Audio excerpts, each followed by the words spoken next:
Mark Zuckerberg says he's shocked that a business he built around stealing your personal data while you were chatting with your friends has been stealing your personal data while you were chatting with your friends. Zuck says he's going to solve this problem by personally investigating every app on Facebook he doesn't like. And the government is going to get involved as well. So what could possibly go wrong? We are 45 minutes away from the Klavanless weekend, but don't worry, I have a parachute and I'm going to get help. Trigger warning, I'm Andrew Klavan, and this is The Andrew Klavan Show. I feel hunky-dunky, life is hunky-boo, for doing and also singing hunky-dunky-doo. Itsy-ditsy totsy, the world is amazing. It's a wonderful day, hooray, it makes me want to sing. Oh, hooray, hurrah.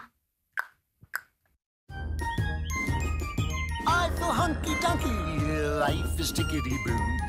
Birds are winging, also singing hunky-dunky-doo. Ship-shaped, ipsy-topsy, the world is zippity-zing. It's a wonderful day, hurrah, hooray, it makes me want to sing. Oh, hurrah, hooray, oh, hooray, hurrah. All right, that was Beckett again. It was too cute to use only once, and I feel I'm pretty cute too, so I thought we'd just mix those together. We are approaching the Klavanless weekend now, but don't worry. Former Vice President Joe Biden on Tuesday told an audience at the University of Miami, talking about Trump, he said, a guy who ended up becoming our national leader said, I can grab a woman anywhere and she likes it. They asked me if I'd like to debate this gentleman, and I said no. I said if we were in high school, I'd take him behind the gym and beat the hell out of him.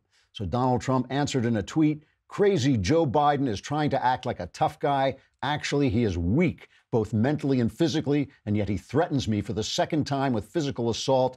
He doesn't know me, but he would go down fast and hard, crying all the way. Don't threaten people, Joe.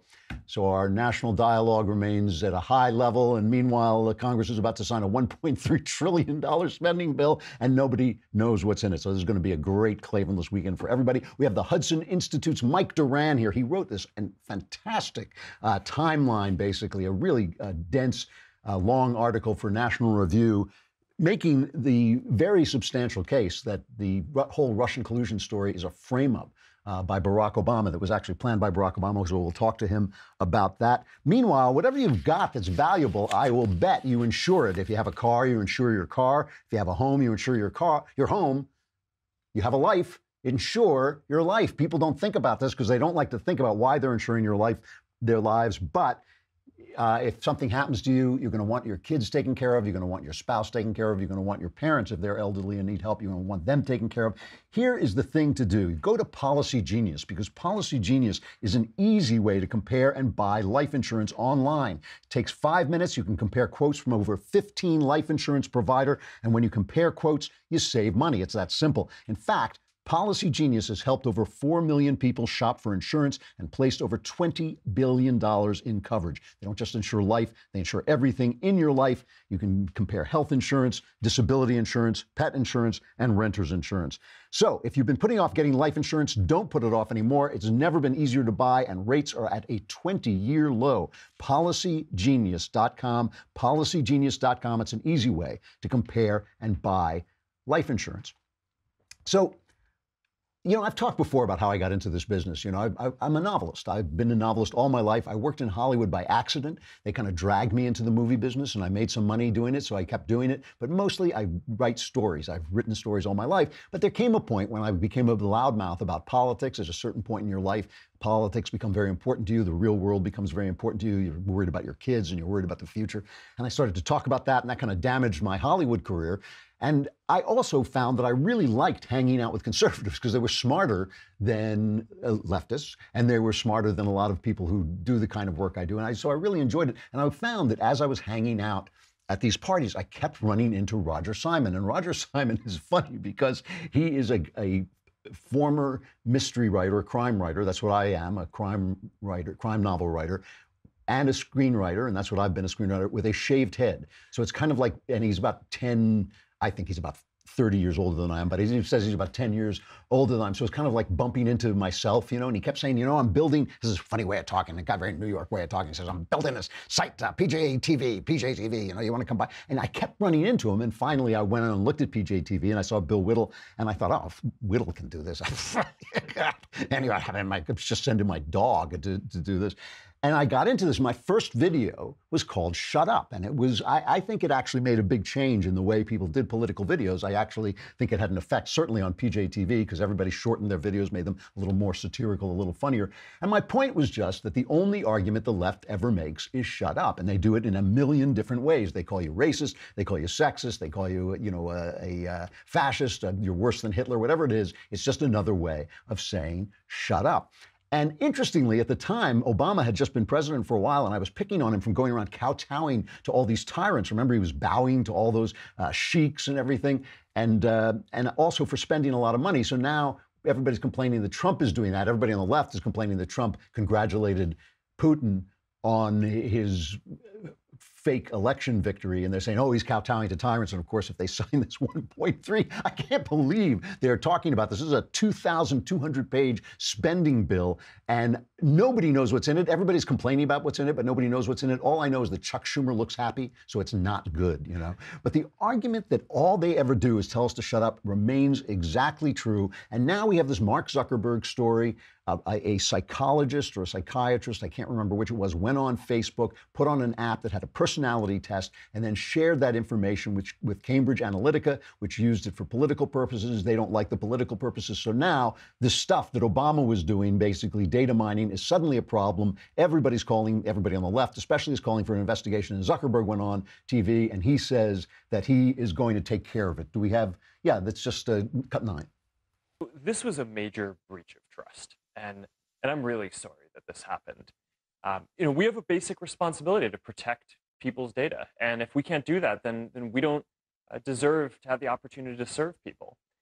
So our responsibility now is to make sure that this doesn't happen again. And there are a few basic things that I think we need to do to ensure that. One is making sure that developers like Alexander Kogan, who got access to a lot of information and then improperly used it, just don't get access to as much information going forward. So we are doing a set of things to restrict the amount of access that developers can get going forward. But the other is we need to make sure that there aren't any other Cambridge Analyticas out there, right, or folks who have improperly accessed data. So we're going to go now and investigate every app that has access to a large amount of information from before we lock down our platform.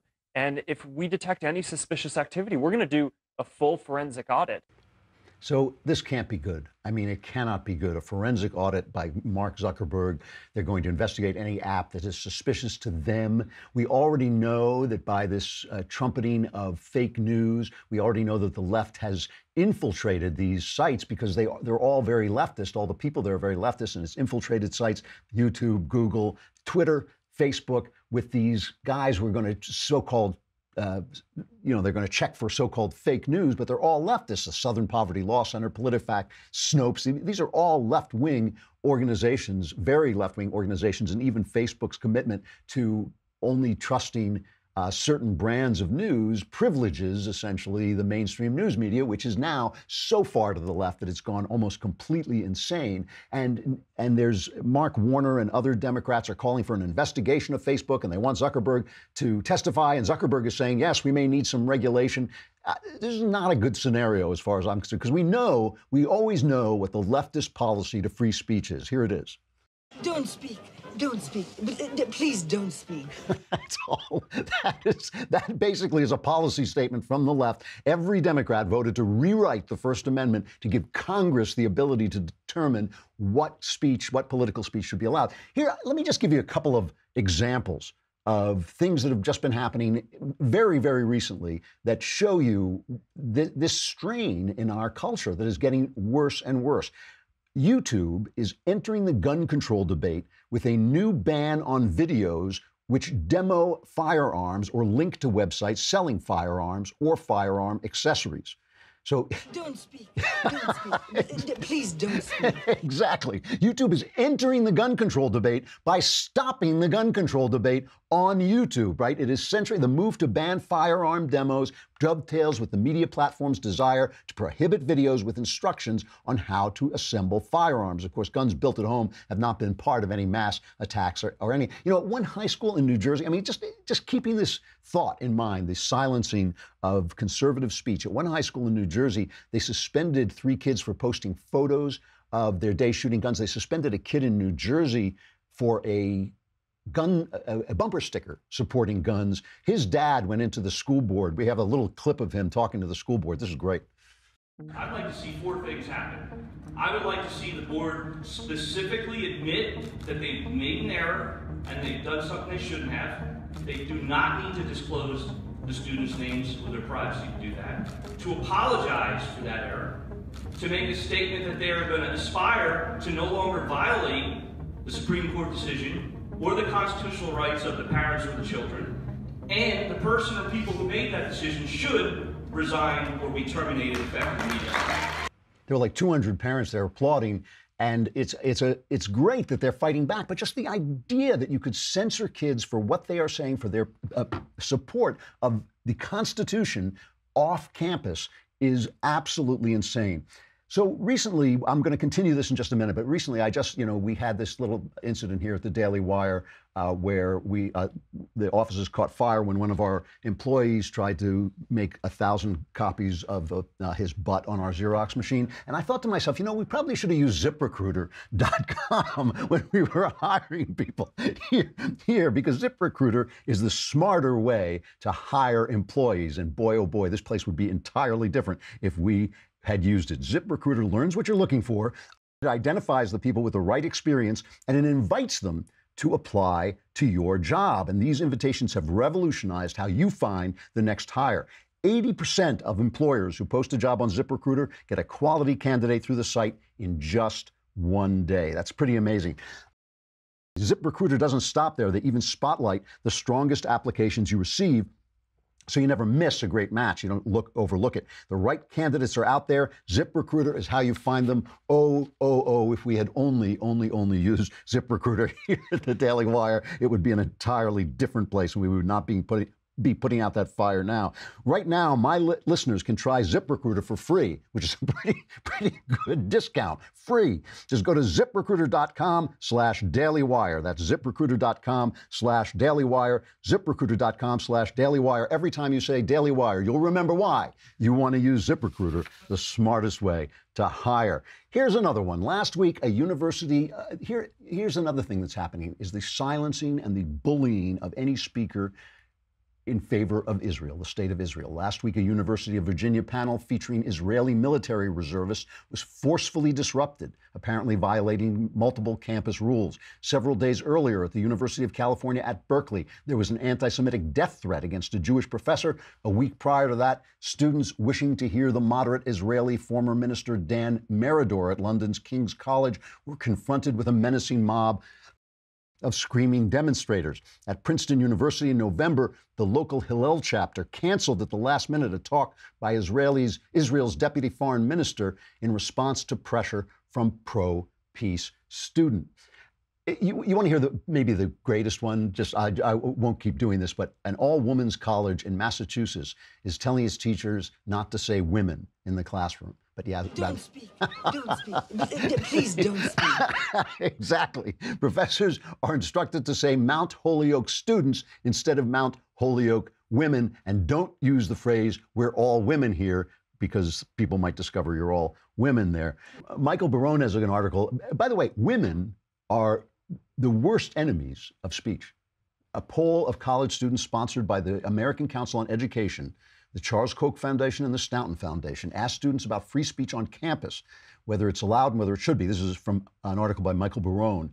Majorities of students polled said they supported both free speech and inclusion and diversity when asked which was more important. 53% said inclusion and diversity, and only 46% said free speech. So more people think inclusion and diversity is important than free speech, which is insane.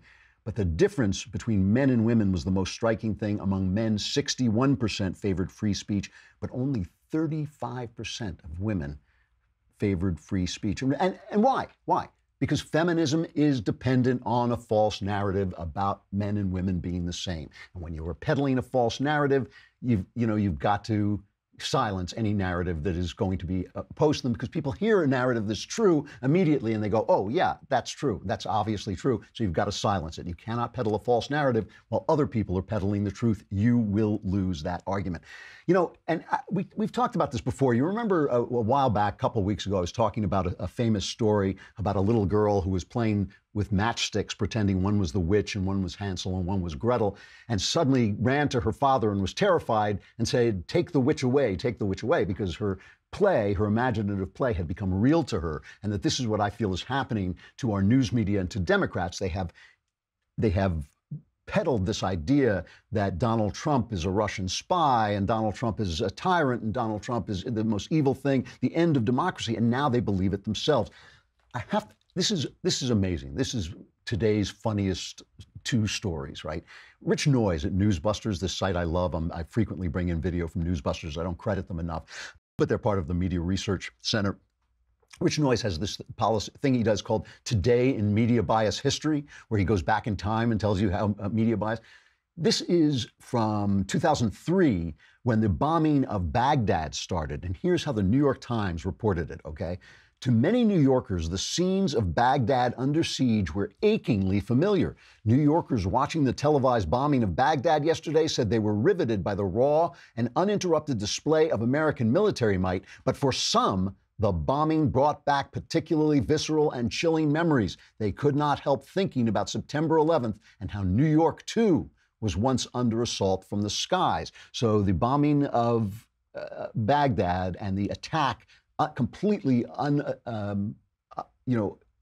attack on innocent people, murdering 3,000 Americans, were the same thing to the New York Times. That was a complete correlation. And this is the way they get themselves into this flurry. So today, let us visit the New York Times op-ed page, or as we like to call it, Knucklehead Row.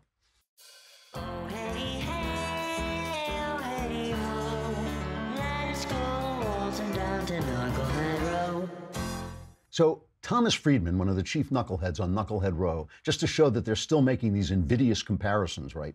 He has what Trump and Putin have in common, because everybody is so upset about Trump congratulating Putin on his victory. And I'm not sure I think that that's a great thing to do, but obviously Trump just thought that he's the great deal maker, he's the great communicator, he's going to work this out. So Thomas Friedman writes, first we heard how in 2003, the New York Times told us that the bombing of Baghdad was the same as 9/11. So now Thomas Friedman writes, he tells a story about a Bedouin chief, and somebody steals his turkey, and he cries to his sons, boys, help me find my turkey. And they say, well, what do you need a turkey for? But then people keep stealing things from him. And he says, once we let them steal the turkey, they knew they could take anything. And that was the problem. So Thomas Friedman says, I retell that story today because it's helpful in understanding how and why we failed to contain the egregious behavior of both Donald Trump and Vladimir Putin, okay? So Trump and Putin are very similar. They each started by, metaphorically speaking, stealing a turkey. And when we didn't respond, they kept ratcheting up their wretched behavior to the point where Trump thinks he could shoot someone on Fifth Avenue and Putin thinks he could poison a wayward spy in London and get away with it. Let's pause there for a minute. Trump made the joke that he could shoot someone on Fifth Avenue and get away with it. Putin poisoned a wayward spy in London, and it's not the first time he has poisoned and murdered people, okay? So now he talks about where they started. Trump's turkey was his tax returns. He knew that once he compromised the GOP into giving him a pass on his taxes, they'd roll over for anything, okay? So Trump's turkey, his first sin was not releasing his tax returns. What about Putin's turkey? It was the shooting down of the Malaysian civilian airliner, killing all 298 people on board. So Trump not relaxing his tax returns and Putin slaughtering 300 people That's the same thing. I mean, this is the way these guys are thinking now. They're selling this narrative to themselves first, and then they come running to you and say, oh, daddy, daddy, take the witch away. I'm scared of the matchstick. I mean, that is what is happening to these guys. So, Trump is making these, telling why he ignored the counsel of his security people and decided to tell Trump and to tell Putin congratulations. Of course, Trump has no obligation to follow his advisors. And the fact that they leaked this is a big deal because there couldn't have been that many people who knew what he was being advised. So Trump tweets, I called President Putin of Russia to congratulate him on his election victory. Obama called him also in the past. The fake news media is crazed because they wanted me to excoriate him. They're wrong. Getting along with Russia and others is a good thing, not a bad thing. Russia can help solve problems with North Korea, Syria, Ukraine, ISIS, Iran, and even the coming arms race. Bush tried to get along, but he didn't have the smarts. Obama and Clinton tried, but didn't have the energy or chemistry. Peace through strength. So that's nonsense, because all of the problems that he's talking about, North Korea, Syria, Ukraine, ISIS, Putin's on the other side of those issues. He's not there to help. That's not the point. But obviously, this is the way Trump thinks. He does think I can make this deal. I'm the great deal maker. On the news, John Brennan, we played a little bit of this yesterday, but I'm going to play another cut. John Brennan, Obama's former CIA guy, is suddenly suggesting that Trump is being blackmailed by Putin. And he has said openly he has no proof of this. So a former CIA guy is accusing the president of being blackmailed with this smug little look on his face. That is an amazing lapse of professional and personal integrity. That's an amazing lapse. I mean, nothing Trump has done, really, nothing Trump has done has ever risen up to the level of what Brennan is saying. But listen to this montage. This is, again, from our friends at Newsbusters. This is a montage of the media picking up this completely fake story. I mean, talk about fake news. This is a completely speculative story saying the president of the United States is being blackmailed by a tyrant, completely made up. Listen. The Russians, I think, have had long experience with Mr. Trump and may have things that they could expose. Something personal, perhaps? Perhaps. There's obviously something that we all have been talking about for months that Russians have on Donald Trump, whether it's related to money or sex, I don't know, or both, but there's something there. Do you think there's a nefarious reason? Is there something sinister going on, or is this just Donald Trump having great confidence in his own personal diplomacy? Well, that's a good question, and I don't think we fully understand the answer, and I think that's one of the reasons why the special counsel's investigation is so important. It's just astonishing behavior by the President of the United States to make this phone call. What is going on? So do you agree with John Brennan that it looks like possibly this is about the Russians having something on President Trump? What is with the president's interest in these dictators broadly, and Vladimir Putin specifically? What is the blind spot there? Well, that's the biggest question of all, and that's the question I don't think we know the answer to. That may be something that turns the key in the Russia probe, is figuring out why this president is so deferential to Putin and to Russia, and if there is some sort of compromat that they have on him, if there is another reason why he may be susceptible to basically blackmail by the Russians.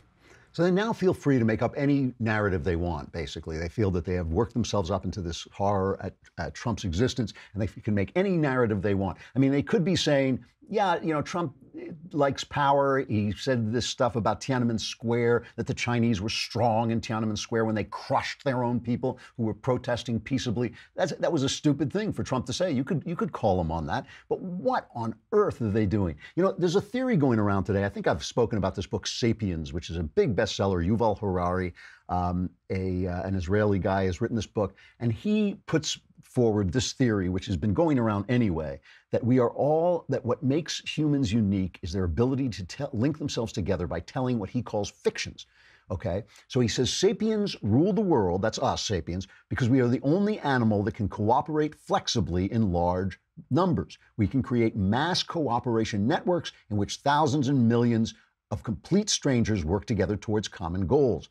The mysterious glue we use is stories, not genes.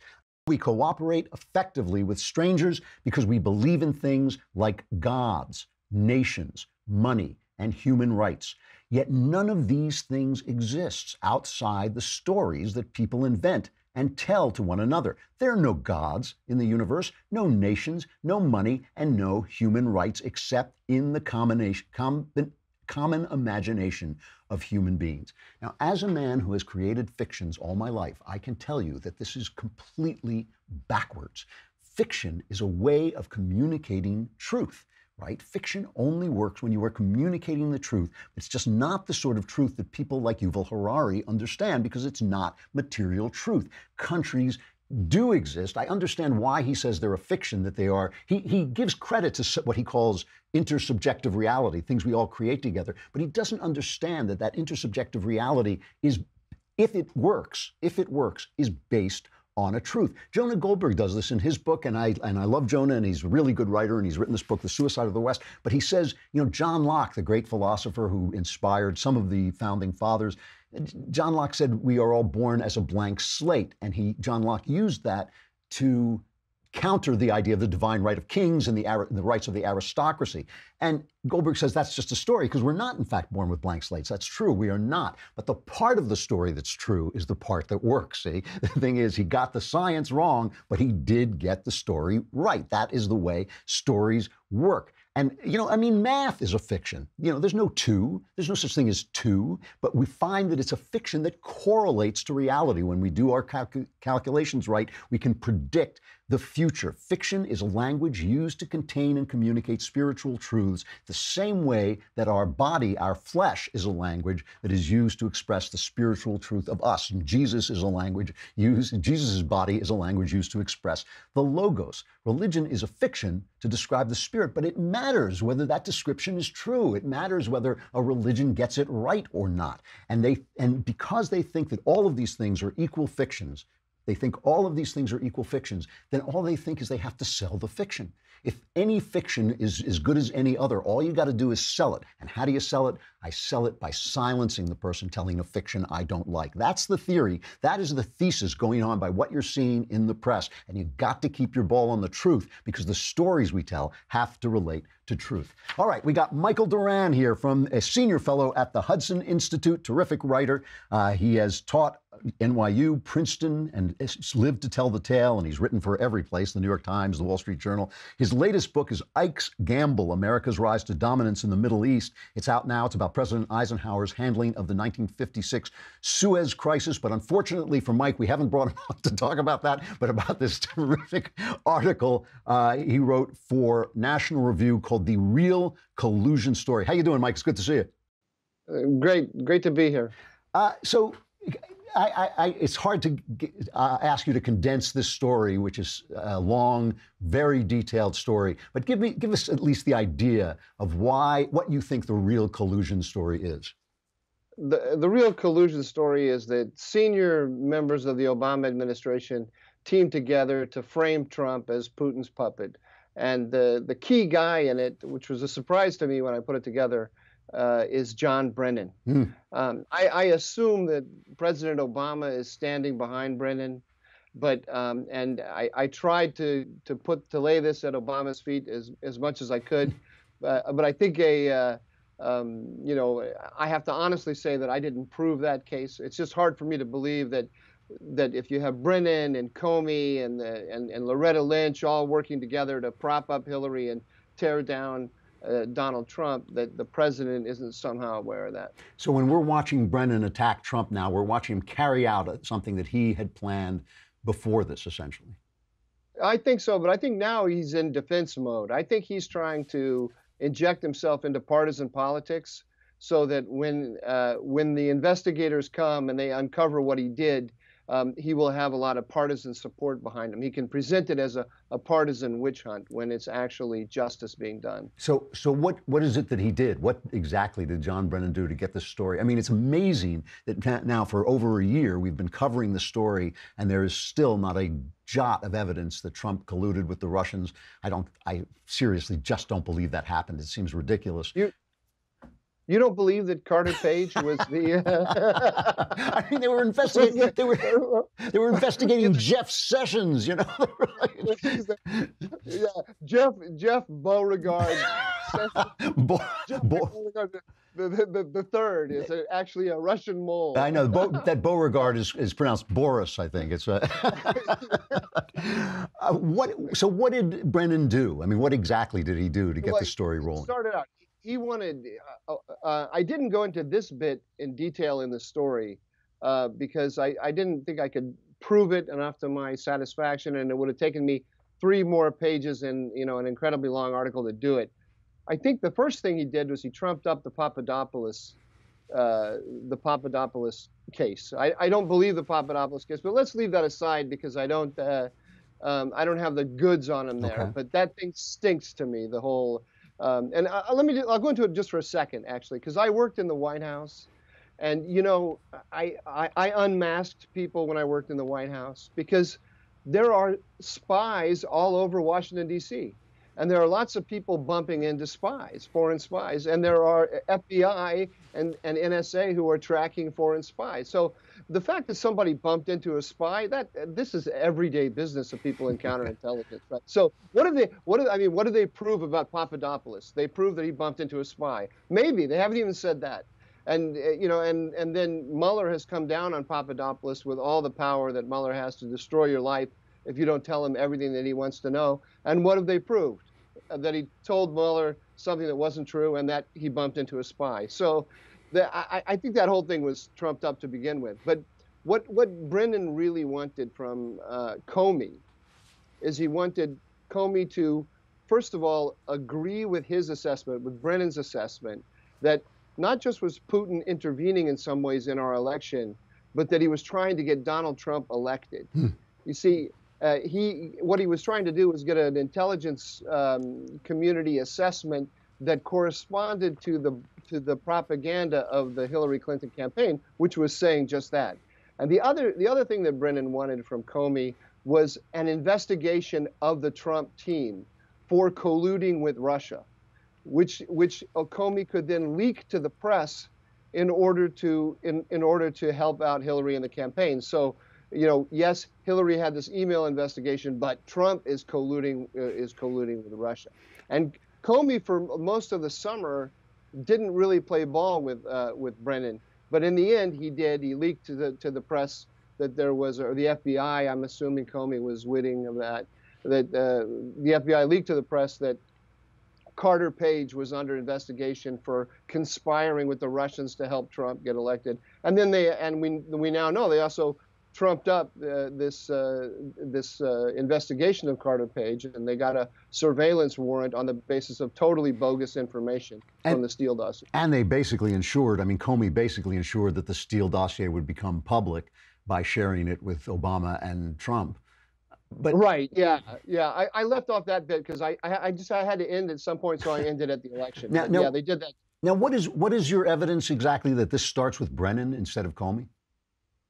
Well, if you go back and what's interesting about it is that these guys, they told lies, right, and then after the election, they told new lies. And so if you just go back through the press, through the New York Times and the Washington Post, I enjoyed doing that in the article, saying, according to the New York Times, according to the Washington Post, Brennan felt a need. I'm not sure exactly why, but at a certain point after the election, he felt a need to cover his tracks. And so he told this whole big story about how he was absolutely convinced as of early August that Putin was trying to influence the election in order to help Trump. And he had this incredible information at his fingertips, information that nobody else seems to have had, and so forth. So if you just go back through all the New York Times and Washington Post stories, they tell you the story. See, the thing about this kind of conspiracy is that you can have conspiracies, but usually they're behind closed doors to do something that people can't see. In this case, they wanted to influence an election. So they wanted to get information out to the electorate. And now that's something that you can see with your own eyes. And then they had to go back and explain why they were doing what they were doing. So one of the things I go into in the article is how John Brennan organized, I think with Obama's okay, according to the New York Times, these briefings of members of Congress about what Brennan believed about the Putin intervening. And he did that without an intelligence community assessment.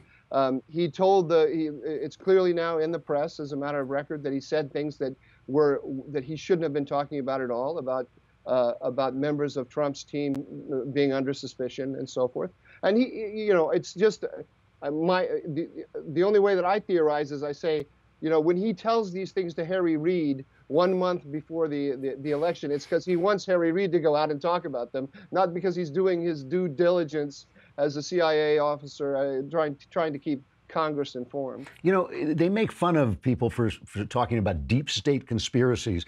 But the fact is, it doesn't even have to be like a movie with people in trench coats meeting on park benches. It can really just be a dishonest guy in a powerful position talking to another guy in another powerful position and doing something they shouldn't be doing. I mean, this is deep state collusion. It is deep state's conspiracy without the cloak and dagger.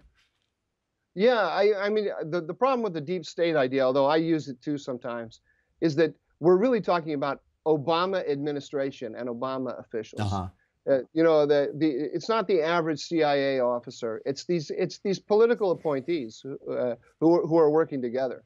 The thing is that I think the key we have to remember is that they all believe that Hillary was probably going to win, and a good chance of. They never thought that we'd have Jeff, whatever, Beauregard Sessions III, setting up a special counsel to go check and see what they did. So, I mean, Obama was a master of giving orders in plain sight. I mean, you talk about his Charlottesville speech. I believe it was Charlottesville, where he gave a speech that kind of pointed people in this direction. He did this with the IRS, where he talked about dark money, and he didn't have to call people up on a black phone somewhere and tell them this. He just gave the speech. They knew what to do, kind of.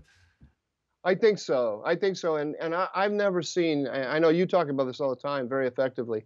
I've never seen the press so helpful to another politician.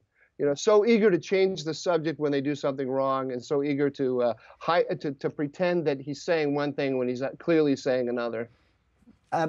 So let's talk about Mueller a little bit now. I mean, there's the other fantasy that the press keeps going into is that Trump is going to fire Mueller, and they keep talking about this as if it were, a pending thing. It's right around the corner. He's going to fire Mueller. The White House keeps saying, nope, we're not going to do it. We're not going to do it. First of all, do you believe, just out of curiosity, do you believe that Trump would fire Mueller? It just seems like a bad move. I think it probably is a bad move. I think he is morally, he has a moral right to do it. I think he has a legal right to do it. I think politically it would be harmful to him. So where do you stand on Mueller? I mean, it's very hard in the kind of swamp of online opinion. The right thinks he is some kind of Democrat agent. The left keeps saying what a wonderful guy is. Although if tomorrow he comes out and says there was no collusion, they're going to talk about how he was bullied and blackmailed or whatever. Where do you stand on Mueller as an investigator? Well, I think that the Mueller investigation is corrupt in the sense that the foundations are the Trump-Russia collusion investigation that I talk about in the article. This Mueller is just the logical culmination of it. So I think that the whole thing is bogus to begin with. And he's shown no signs to work outside the frame set up by Comey, McCabe, Strzok, and so forth. The guy, I don't know. I don't have a strong judgment about the guy. But I just look at the logic of what he's doing. The logic of what he's doing is furthering the injustice that began with this abuse of power. He strikes me, as a certain kind of Marine that I've come across in my time. Where you say to a Marine, typically, look, I want you to take that hill, and you can go by the road, or you can go up that path, or you can go through the jungle, but don't go through the jungle because you can't do that. The minute you tell him that, he's going to go through the jungle, and he's going to take that hill.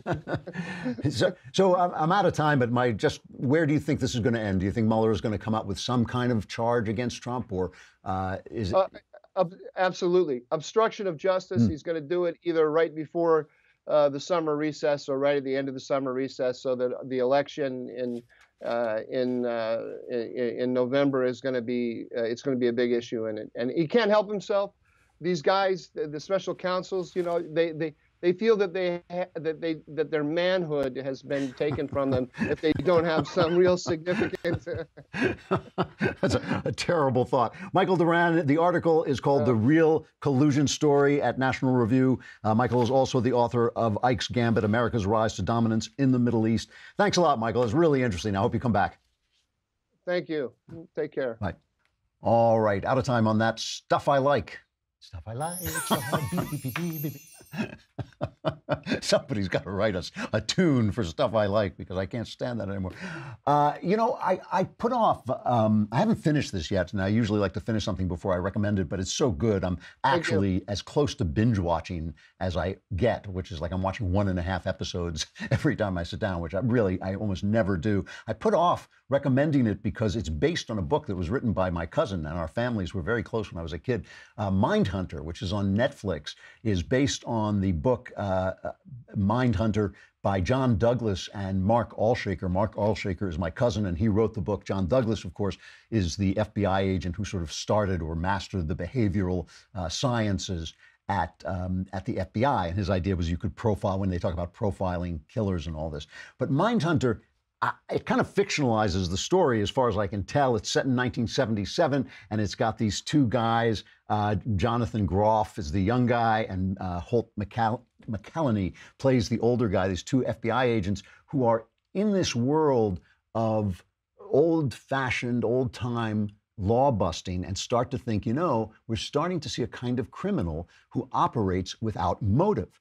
And the young guy, the agent is named Holden, what is his name? Holden Ford. The young guy says, you know, we should go talk to these people, talk to these serial killers and find out what makes them tick. And everybody says, why on earth would you talk to these evil people? And the guy says, well, they're in prison. They're not doing anything. So here he is getting ready in this very brief scene. He's getting ready to go talk to one of them. Cameron Britton plays Edmund Kemper. It's a terrific performance as a serial killer. And his partner is basically upbraiding him for actually doing this. What are you doing? Just in case. Holden, they're not going to let you in with a sidearm. The guy is 6'9", weighs 300 pounds. That's right. So what's he gonna do? He's going to take the thing away from you. He's going to kill you with it. And then he's going to have sex with your face. Why are you so tense? No, I'm not tense. What really makes the thing cook is Cameron Britton is wonderful as Edmund Kemper as the killer, but Jonathan Groff also plays Holden Ford. There's just something not quite right about him. He looks like the all-American boy, and he's kind of an innocent Midwesterner, but there's just something off about him, so you get the feeling there's a connection. And this is the question, and this is why I feel this show is not just so compelling, but is also kind of profound in a way, because it actually speaks directly into the issue that I kind of circling around all the time, which is the way in which we have gone forward in this world following science and leaving religion behind, and feeling that those two are somehow at odds instead of that they should be working together. And that we have all these wonders, all these terrific, wonderful things around us, and yet children, teenagers are killing themselves. I think it's like 70% it's gone up in the last 10, 12 years. And when they study this, they find they have no religion in their life, they have no meaning in their life. And when you read these books about the Enlightenment and about science, they all say, oh, people are unhappy because they want to go back to this primitive religious way of thinking. But it never occurs to them that maybe we got one thing right and one thing wrong. What happened during the Enlightenment is scientists started to say the human mind is deceivable, right? It sees the sun moving, but it's really the earth moving. So the human mind can't be trusted, A. And B, we were misled by attaching value to material. So we were misled by ideas of teleology, that things have a meaning or a purpose. Or for instance, Plato saying the perfect shape is a circle, therefore the orbits of the planets must be in a circle. Plato didn't say that, I don't think. I think it was the Neoplatonists. But the point is that the idea that we should have kind of spiritual theories that explain material instead of doing experiments on the material themselves. So they ditched the values, they ditched the religion, and went after the science, and it worked great. And so now they're saying, well, that religion was a problem, right? Because this is working so great, which is kind of like me. You know, I'm an artist. My wife knew when she married me, she was marrying an artist. Sometimes when I get completely wrapped up in something, I become useless, right? I become emotionally unavailable. My mind is all wrapped up. I become so absent-minded that it's like I'm almost insane. My wife wants to ask me about scheduling. I'm completely not there. And it works, right? It helps me finish the book that I'm working on. And the book comes out, and I love the book, and it's terrific. And it would be as if I thought to myself, well, that worked really well, so now I'll never pay attention to my wife. In other words, science is an exercise. It is one thing that we do. It is one thing that we do, and it requires a cold mind, unfettered with theories or with spiritual ideas, unfettered by ideas of what material should be telling us. It should just be a way of finding out what material does tell us. But that doesn't mean that science is the only thing we do and the only way forward. When you have this world of wonders with our longer lifespans and the good health and food and all this stuff, and people are killing themselves, something has gone terribly wrong. We have left something behind. And this is what I think this story is about, because here is this guy who wants to study serial killers, and everybody keeps saying, but they're evil. And he says, yes, but if I get caught up in the evil of them, then I won't be able to study them. If I get caught up in the moral questions, I won't be able to study them. Therefore, the moral questions are not meaningful. And of course, the great story that examines this exact division is Silence of the Lambs. The boss character in Silence of the Lambs is a fictionalization of John Douglas, the guy that Mark Alshaker was writing the book about, right? And he sends Clarice Starling out to get the insights of Hannibal Lecter, this scientist, essentially. They get the insights of Hannibal Lecter about another serial killer. And Hannibal Lecter means reader, and Hannibal, of course, is the great barbarian who almost destroyed Western civilization. So Hannibal Lecter is science. He's like complete science, a completely rational mind, and he's crazy. He's out of his mind. And this is the moment when you can see that he's trying to seduce the FBI agent into his world. But you're not more than one generation from poor white trash, are you, Agent Starling? And that accent you've tried so desperately to shed, pure West Virginia. What does your father do? Is he a coal miner? Does he stink of the land? You know how quickly the boys found you, all those tedious, sticky fumblings in the backseats of cars, while you could only dream of getting out, getting anywhere, getting all the way to the end.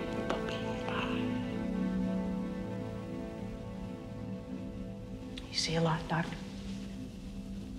But are you strong enough to point that high-powered perception at yourself? What about it? Why don't you look at yourself and write down what you see? Maybe you're afraid to.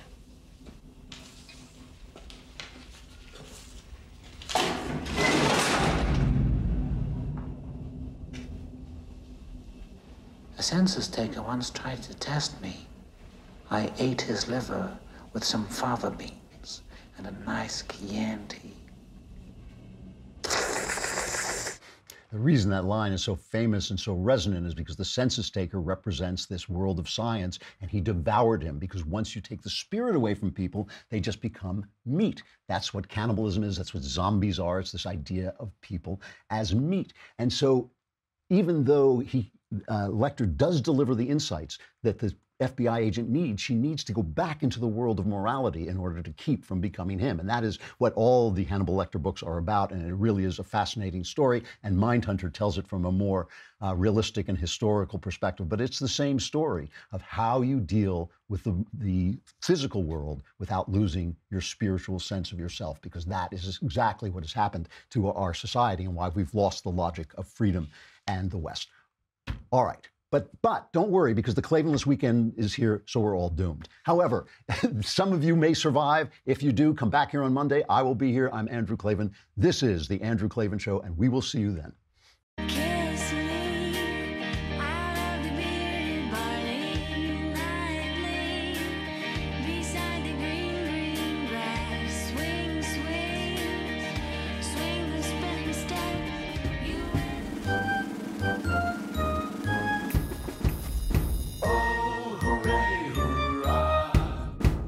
The Andrew Klavan Show is produced by Robert Sterling. Executive producer, Jeremy Boring. Senior producer, Jonathan Hay. Our supervising producer is Mathis Glover. Technical producer, Austin Stevens. Edited by Alex Zingaro. Audio is mixed by Mike Cormina. Hair and makeup is by Jesua Olvera, and their animations are by Cynthia Angulo and Jacob Jackson. The Andrew Klavan Show is a Daily Wire Forward Publishing production, copyright Forward Publishing 2018.